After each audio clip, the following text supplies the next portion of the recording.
What is up, everybody? Hello, and welcome back to the Zombie Chris podcast. This is episode 4, and in this episode, we are going to talk about my recent Orlando trip, about that new show that Universal sort of sneakily debuted for Mel's Diner, Poseidon's Fury, and how that went as far as the final day.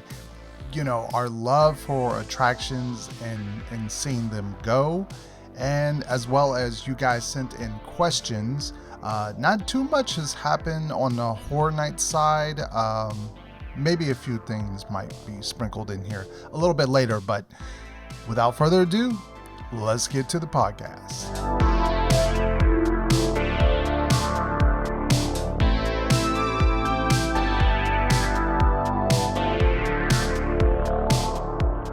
So a new show actually debuted at Universal Orlando, much to the surprise of everybody, because this was kind of just thrown out there. It wasn't announced. It wasn't like teased. A new show is coming.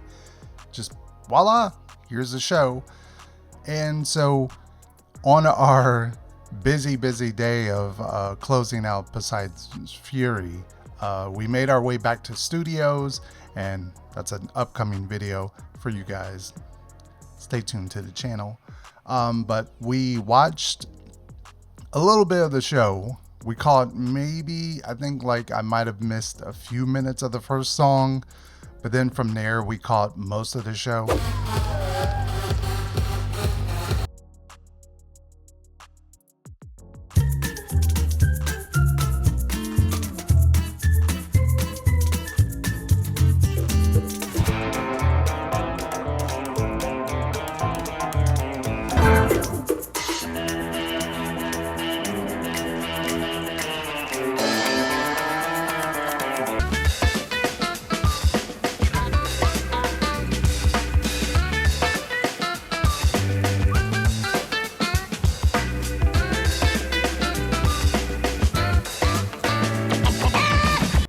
And I gotta say, initially when I first heard about the show and saw some pictures and a little bit of clips, I didn't want to spoil too much for myself.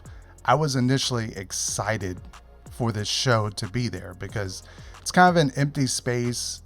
They used to, and if you don't know this, a long time ago, back in 90s, they used to do some entertainment there, and sprinkled throughout they used to have, I think, a show, maybe some dancers or something, like maybe late 90s, and then they just stopped doing it for a long time. But I initially thought Mel's Diner is going to be like doo-wop, like 50s era music, Grease, that sort of era. I'll first say, props to the dancers, props to all of the people behind the scenes who put the show together. Props to them, because it is very hard if you've never stood around in that Mel's Diner area, especially on a hot sunny day. That sun is beaming in that spot. There's no shade. I wish there was a shaded cover, because when you're watching the show, unless you're standing close to the trees, you're not going to get much shade, and you're going to be standing there for probably a good maybe 10 minutes watching the show, 10 to 15 minutes directly in the sun. And you're going to feel like after maybe one song, you're like, all right, it's time to walk somewhere else, because I'm not going to stand here and watch people dance around in the hot beaming sun. So I wish that area had a little bit shaded, or some fans or something to maybe cool it down. Being that I was excited for this type of show, I was thinking it was going to be different in my head until I watched it, and I was like, this show is not my jam. I know other people love it. Maybe it'll grow on me. Maybe I will give it a few more watches to see. But it's very odd. It's a very odd show. One, they're doing sort of this mixture of this music from the doo-wop, but then they're throwing in remixes, and they're doing Gundam style dances, and you're like, what is going on this show? It's a very confusing show. Like, it just doesn't really make much sense. I'm just going to be honest. Like, sitting there and watching it, I was like, this is a bizarre one. I thought this was going to play out so much different in my head. I gotta say, I didn't really enjoy it. Like, I think the dancers are top notch, and I think, most of the entertainment comes from the Superstar Parade. So it's not like they were just brand new dancers. So we already previously knew they can dance, but it just, I don't know, just wasn't my type of show. I would have rather watched Vamos. I think that is a much better show, especially the pacing, the way they do everything with that show, given that it's just in one street location and it's just some Spanish, Latin music and dancers. Like, they don't really have much, but they give a lot in their performance and the way they can balance some of the songs, and they do a Congo line. There's just a lot there. And in the Mel's Diner show, it's very confusing. It's back and forth of like weird remixes, then they're dancing, then they take a slow down and bring people from the crowd in. I'm not that type of person that enjoys those type of, hey, let's pull everybody and let's have a little dance in the streets and stuff. No, it's like, just do the show. I want to watch it and then go on to something else. That's my type of show. Yeah, so I would rather tell you to go watch Vamos and watch Blues Brothers. Those are better street shows than this one. But like I said, next time I'm back, I will give it a few more chances and see if it's improved or if it's any better. But right now, that is my thoughts on the new Mel's Diner show. And sadly enough, Poseidon's Fury is no more. We I really pushed my brain on making this attraction, because for some reason work decided to put me to work Sunday, Monday, Wednesday, Thursday, Friday, and only gave me the one day that I requested off to be there for the closing. Although I thought, just like the previous week, they would have given me, the Monday, Tuesday, or like a Tuesday, Wednesday off. But no. So I spent about 36 hours in Orlando between working and then getting off of work, driving down there, only being in the park for about an hour or so, and then waking up for EPA, and then spending the entire day over at Islands, minus a little trip to the studios, and then waking back up about 4 a.m. and traveling back to go to work. So it was a lot that I jam-packed in one day of going to that park. I mean, we got to see the show quite a bit, and that vlog will be coming up, the final day vlog of showing different tailors and our experiences and stuff. So that's going to be coming to the channel probably next week. Got to work on editing that. But this show, if you did not know, was a opening Islands show. So it opened and debuted along with the park opening, which on studio side, like, we haven't had a brand new park opening since 1999, and so that's why Epic Universe is such a big ordeal. And it made me really think about these attractions that we love. They are on a time frame bracket. This ain't, like studios is not like Disney where things there just don't get replaced, except for Splash Mountain. Sorry. But things don't get replaced in unless they are reimagined, unless they're sort of altered, like Poseidon's Fury was. And if you didn't know, it was not an original, like the attraction itself as it stood was not the original take. Poseidon's Fury is the classic story of good and evil. Poseidon, lord of the seas, the evil brother, battling against Zeus, represents good. And Zeus ultimately triumphs in the end. Hello! Hello! How wonderful to have visitors. In Poseidon's Fury, we used a live actor to develop a relationship with the guests.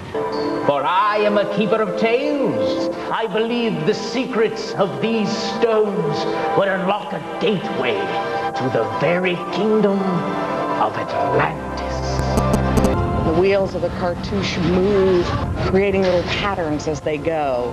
And all of a sudden, we hear the wheels of the tumbler lock into position, and a great burst of steam is released from behind, and the cartouche stone begins to roll out of the way.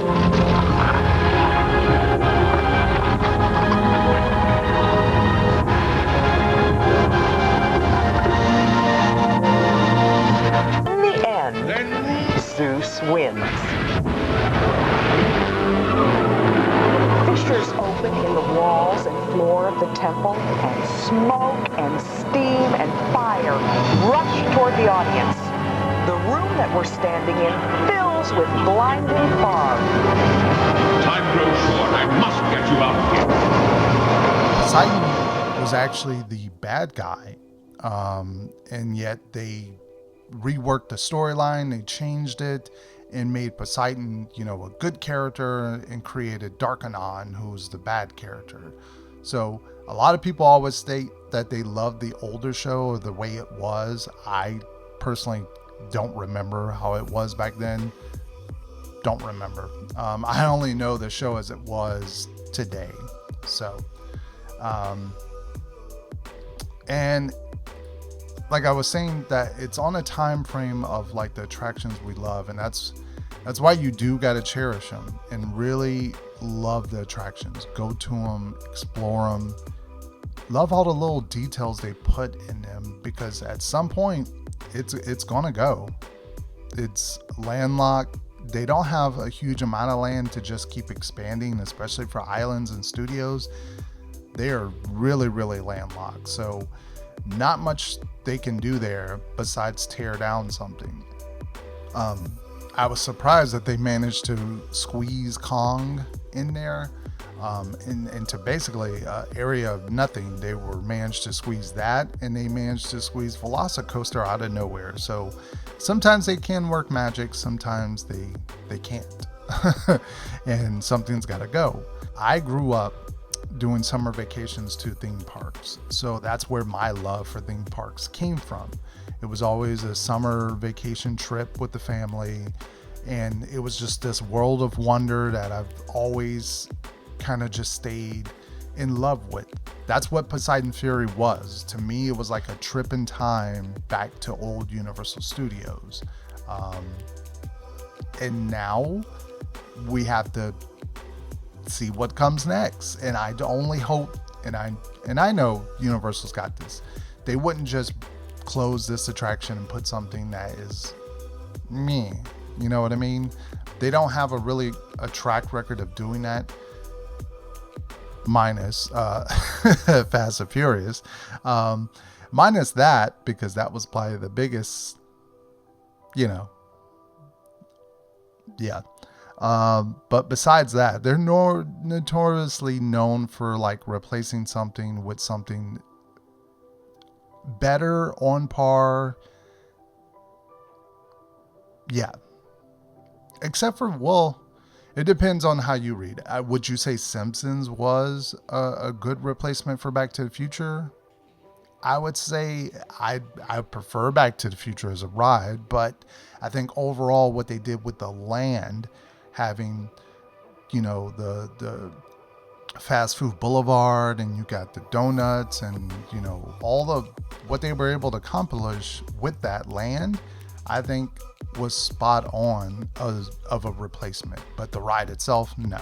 They just pretty much replaced the ride with another ride. They didn't do anything to enhance it, didn't do anything to make it any better, other than what's around the attraction itself. But Yeah, and the other one, I think, Terminator 2 into Bourne. I think that was fantastic of a replacement. That was done. I love both shows. I love Terminator, going to go see that, and I love Bourne. I think they're both stellar. Bourne took that whole idea and advanced it even further than what Terminator 2 did. So, bravo to Universal on that. And we already discussed what I thought could come to this property. If you want to check that out, it's on the last podcast. We talked about that. So check out that. But yeah, I'm excited to see what's going to come next. They've already started deconstruction of Poseidon's Fury, taking down some of the signs, taking down some of the other stuff, not some of the bigger properties and the big structures and stuff. They haven't taken down that, but they've made little touches here and there already. So they're already gearing up to start working on this project. We also have the kids project going on over in studios. So it's a lot that's coming to Universal. So stay tuned to the channel, obviously, because anytime this stuff opens and we get major news droppage, we're going to be covering it. So it's an exciting time to be a fan of Universal. And speaking of fans, you guys sent over questions, and boy, did you send over a lot of questions. We're going to try to power through these yet again. Let's see what we got here. First question, what are your thoughts about the new tweet HHN Orlando posted? I don't really have any thoughts on that. It's hard to defer what is Universal being Universal and what is Universal posting have to do with this year or the icons or any theming that's going on this year. It's very hard to pick apart, because if you look at like their TikTok is for both Orlando and Hollywood. So is this what they're posting on there? Is that to theming, or is that to only Orlando's event? Because we know our event's going to be a little different than Hollywood. So it's hard to take it for what it is. Any new updates on HHN? Some stuff, and we will have a video going over some of the new stuff that was I saw, at least over in Universal Studios. Stay tuned to the channel for that. Not to keep plugging the videos, but I gotta work on that video and get it to you guys pretty quickly. But so stay tuned to the channel.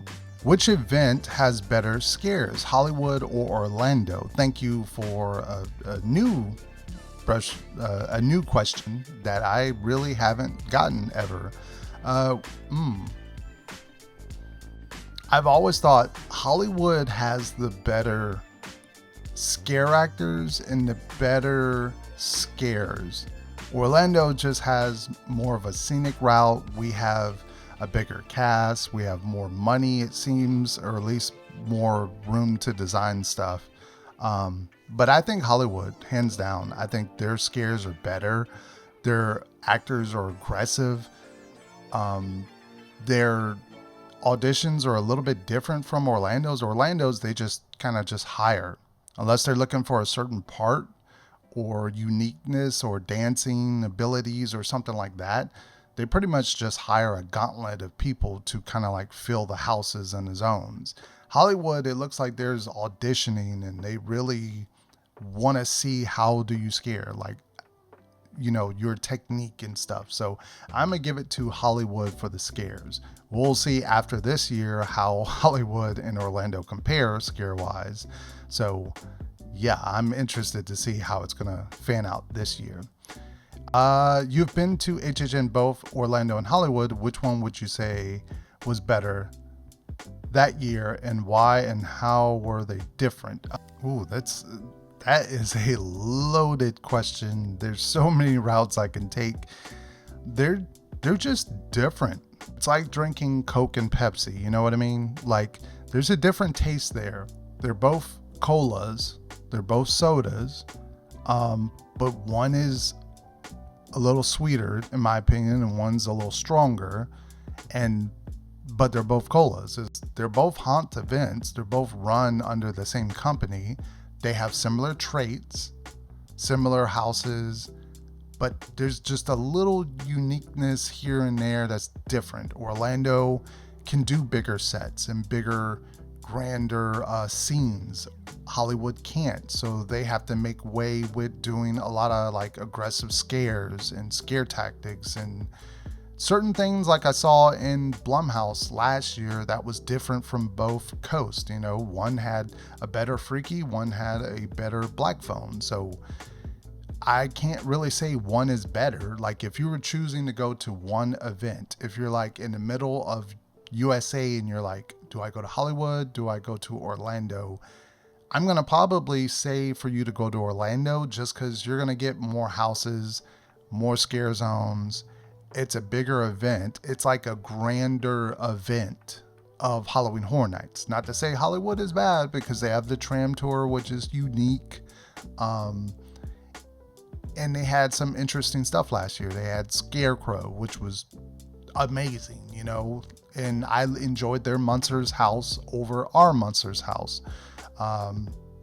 But I'm just going to say Orlando's probably your better bang for your buck. If you're looking for out of these two events, which one to go to. I just don't think that necessarily makes it better, but it is a better choice if you are looking which one to go to. But yeah, there's so many ways that question can go.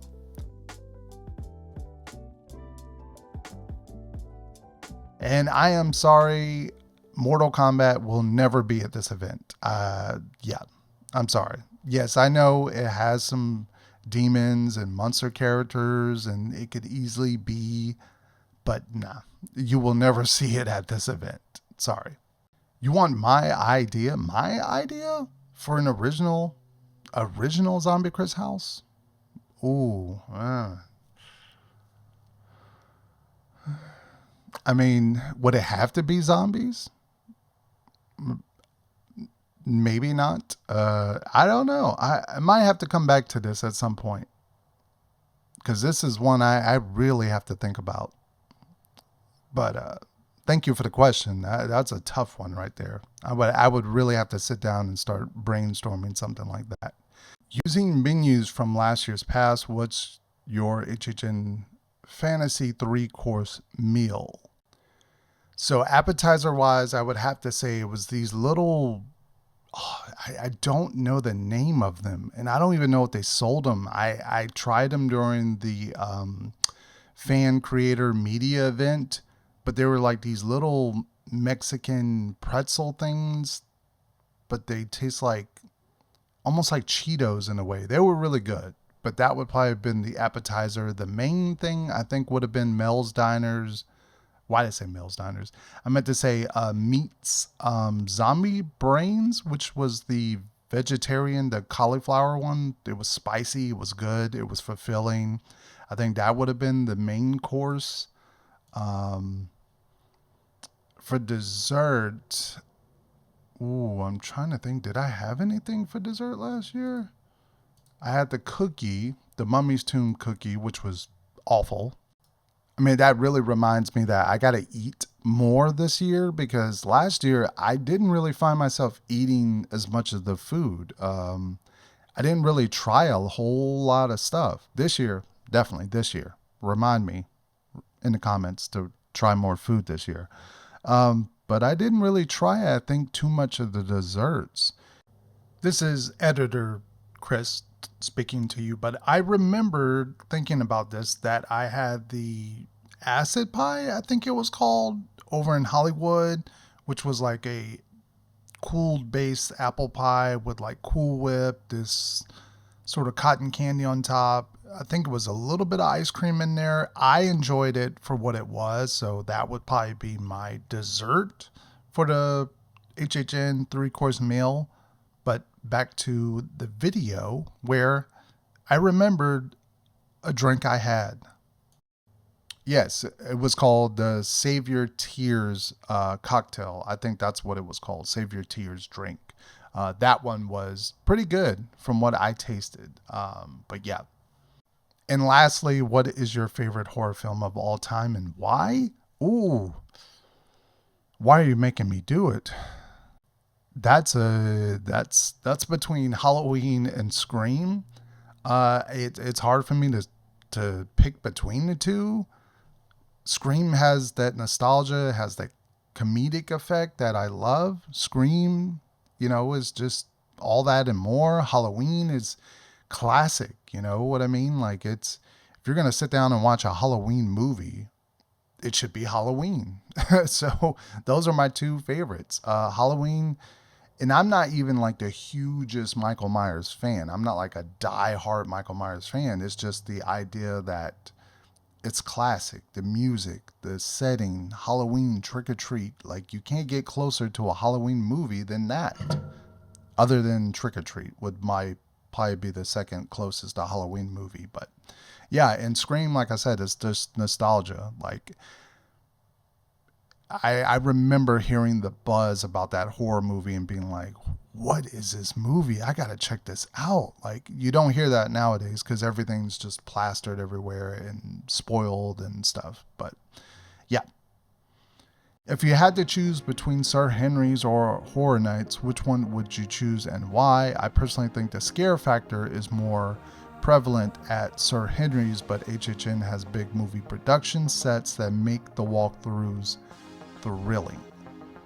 Between the two, honestly, this is a tough one because it just depends on where are you traveling from. Are you traveling to Orlando? Do you already live in Orlando or nearby? You know what I mean? Like if you're traveling from Michigan all the way to Orlando and you only can do one, I'm going to say do Horror Nights. Sir Henry's, I love it. It's unique, it's different. But you can really go there, and if it's not busy, you can do everything like really quick. You can be out of that whole, like, you could be done with everything probably within the span of maybe 2 or 3 hours, and you're like, oh, I'm done. But this year with the added haunted hayride, that might extend some stuff. Hopefully maybe the trails are a little bit bigger, a little longer, since they're really ramping and redoing things kind of to elevate it for a bigger year. They're going to steadily getting better and better and better. And I've seen the improvement every year that I've gone. So yes, Sir Henry's is definitely scarier because they're aggressive and it's very tight and it's very scary and it's out in the trail and it's dark. But Horror Nights definitely does have that production. So I can't say, if someone was asking me, I'd probably say go to Horror Nights just because you get more bang for your buck. It's more expensive, but you're going to at least get, a little bit more. And the final question, out of all haunted attractions you go to each year, which do you look most forward to and why? I looked forward to every single haunt. There's not one more than the other, and particular reason is because I want to see what has this event done. Like, what did they spend the year planning out to do, and how did the final results come to be? For instance, like Howl-O-Scream Tampa, it doesn't get a lot of talk. A lot of people just don't really talk about it, maybe because it's further away from Horror Nights. But I gotta say, I went there last year, and between what it was last year and the previous year, in my opinion, it was probably the most best turned around event for a haunt experience. I enjoyed it last year. I really loved it. Man, it was a little late in the season that I went, and I guess people moved on by that point, but I loved their event last year. I had so much fun. It was just perfect night for me, like perfect haunt event night for me. Yeah, what they did with Stranglewood Estate, being that was a house where they pulsed the lines and they only sent in like a small group of 3 or 4. That was amazing. I've never experienced that at a haunt event. Other than Sir Henry's will pulse it that way because it's a smaller event. But something of a big theme park event and they're pulsing it like that and it gives you a personal experience, chef's kiss. And the fact that Hollow Screen Tampa, at least last year, I don't know if the rules are going to change this year, they allowed you to film in the houses. That was, wow, that was awesome. I hope they start doing that, at least for Orlando's event, because I would love to film in Orlando's event for you guys. So hopefully that comes down there. But that is my reasoning of what I look forward to the most. And also meeting you guys out in the fog. That's obvious. I shouldn't have to say that. It's just a camaraderie. It's the community. It's seeing people that other creators. I run into Brian from Orlando, Lodge TV, the Putus. I run into so many other creators during this event, and it's always this event that brings everybody together. So it's like a family reunion in a weird, twisted way. But yes, I look forward to that as well. And that is going to be it for the closeout of the Zombie Chris podcast. I want to leave you guys with a question of the week, and we're going to start doing this, and then I want to read some of you guys' response on the next podcast, so stay tuned for that. Question of the week for this week is, when you vacation, how long do you vacation? Like, for me, instance, like I said, I went to Orlando. I was only there for 36 hours, and then that was it. Most of my trips are usually like a day and a half, 2 days at the max. And then sometimes I will see and talk to English folks who come over from England. Is that the right way to say that? But anyway, they will spend, 2 weeks here in Orlando or 2 weeks vacationing. And I'm like, wow, 2 weeks? Yeesh, I have to work the whole year. And maybe I can squeeze out like a week of a vacation. But that's my question for you guys. How do you vacation? Like, how long is it that you vacation for? So that is it for the podcast. Thank you all for tuning in, and I will catch you all on next week's podcast. So stay tuned for that. Peace out.